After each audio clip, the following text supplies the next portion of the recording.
السلام عليكم. البلغم وهو المخاط الذي يتم إنتاجه داخل الجهاز التنفسي تحديدا دون باقي أجزاء الجسم، وعادة ما يخرج مع الكحة محملا بالفيروسات والبكتيريا التي سببت المرض، بالإضافة للخلايا المناعية المكافحة للمرض، ويأتي عادة بعدة ألوان مختلفة لكل منها دلالة على مرض معين.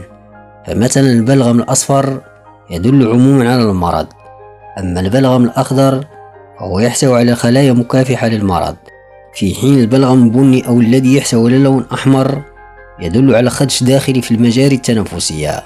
وهناك العديد من الأمراض التي قد تؤدي لتجمع البلغم في الصدر، مثل التهاب الحلق والإنفلونزا والكحة والحساسية ونزلات البرد.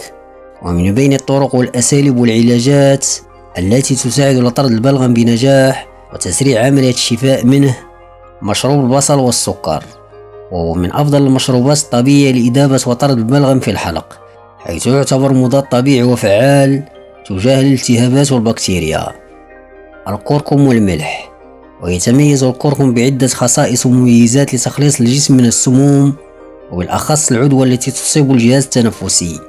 وبالإضافة إلى ذلك يساهم الكركم في تعزيز المناعة بصورة فعالة جدا، كما يعتبر الملح من أهم المواد الطبيعية الطاردة للبلغم.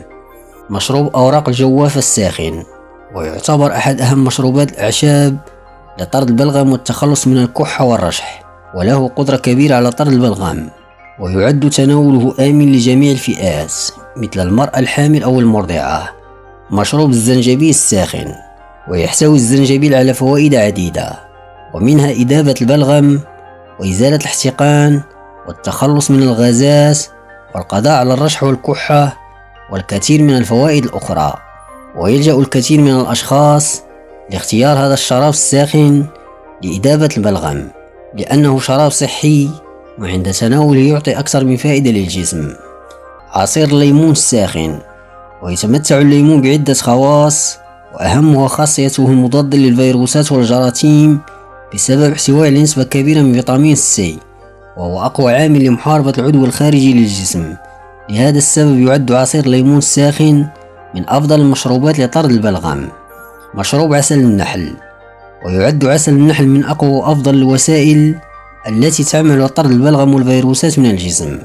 وبالإضافة لذلك فلهذا الشراب فوائد أخرى، ومنها إزالة الكحة والتخلص من الاحتقان والرشح وتحسين صحة الجهاز الهضمي. عصير الجزر، ويعتبر الجزر أحد الأطعمة الفعالة ضد البلغم بسبب احتوائه على كمية وفيرة من فيتامين سي والعديد من المواد المضادة للأكسدة. والسلام عليكم.